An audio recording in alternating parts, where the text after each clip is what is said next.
राजस्थान के जयपुर में भाकरोटा स्थान पर जो एलपीजी गैस का जो धमाका हुआ था, उसमें एक कांस्टेबल और एक आईपीएस के साथ कई लोग उस चपेट में आ जाते। या मेरा की पत्नी अनीता वहां पर जाती, यानी कि सुबह सुबह उठकर अपने परिवार वालों को खाना और उनके लिए कई तरह के अपने बच्चों के लिए खाना बनाकर चली जाती है ड्यूटी के लिए। सुबह के 5 या 45 का समय था, तभी वहां पर अचानक से एलपीजी गैस का धमाका होता है और उसमें अनीता चपेट में आ जाती है। तब कन्हैया मीणा जब सुनता है कि वहां पर धमाका हो गया है, और उसके बाद जब कन्हैया मीणा अपनी पत्नी को फोन लगाता है तो फोन लगता नहीं, तब अपने साले को वहां पर फोन लगाता है।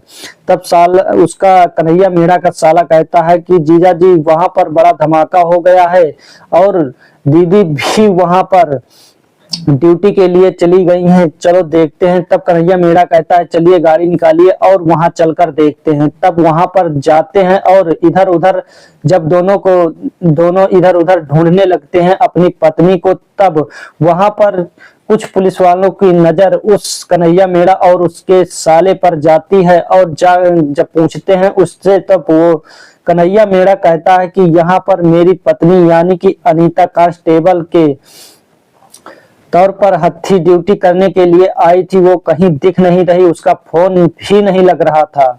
और उसके बाद जब ये सब लोग दोनों ढूंढने लगते हैं, तब एक जगह देखते हैं कि सफेद कपड़े में लपटी हुई वहीं पर लेटी हुई है और पैर खुले होते हैं। तब कन्हैया मीणा उसे पहचान जाते हैं उसके पैरों के बिछिया से। तब वहां पर रोना धोना चालू हो जाता है और एलपीजी गैस का लगभग 18 टन उस गाड़ी में भरा रहता है। और वहीं एक और शत्रुघ्न शाह के नाम से एक आदमी ऑटो चला रहा होता है, और वो ऑटो जब चला रहा होता सब्जी लेने गया था, और जब उसे पता चलता है कि यहाँ पर गैस की दुर्गंध आ रही, उसे महक से पता चलता है। तब आगे सामने जब देखता है शत्रुघ्न शाह, तब उसे पता चल जाता है कि यहाँ पर बहुत बड़ा धमाका होने वाला है। तब वहां से शत्रुघ्न शाह वहां से चिल्लाकर जब भागता है, तब उसके पीछे 20-25 लोग भी भागते हैं।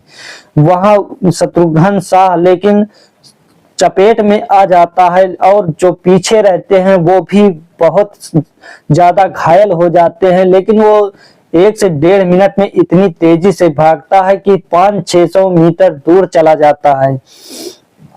लेकिन शत्रुघ्न शाह वहां पर थोड़ा सा चपेट में आ जाता है, उसके चेहरा वगैरह जल जाता है। वहीं दूसरी तरफ राधे श्याम चौधरी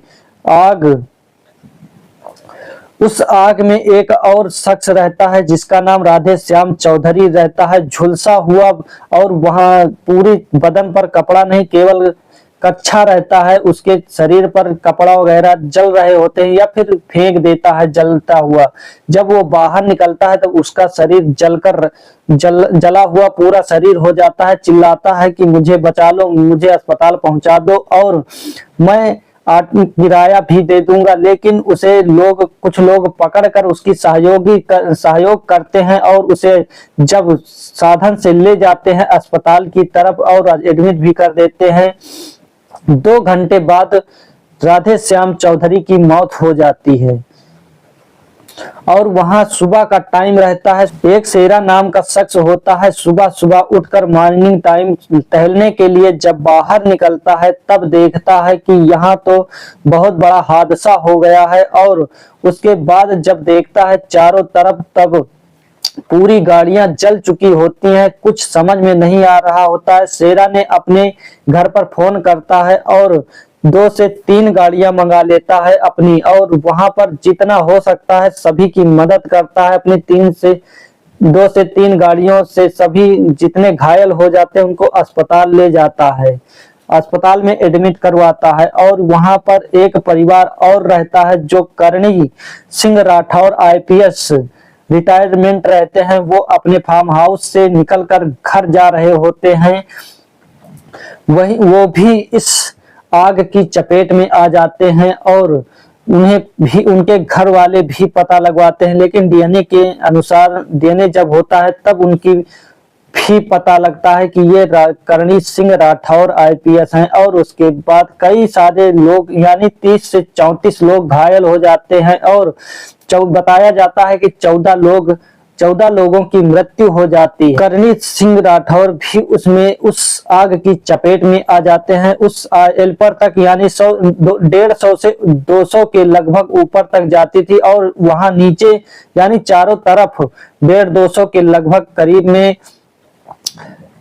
पूरा एरिया 200 के करीब में एरिया बना लेता है। उस एरिया में कुछ भी नहीं बचता, जो भी उसके चपेट में आ जाता है सब कुछ जलकर राख हो जाता है। तो दोस्तों ये वीडियो किसी के दिल दुखाने या लज्जित परेशान करने के लिए नहीं, लोगों को सचेत और जागरूकता के लिए ये वीडियो बनाई गई।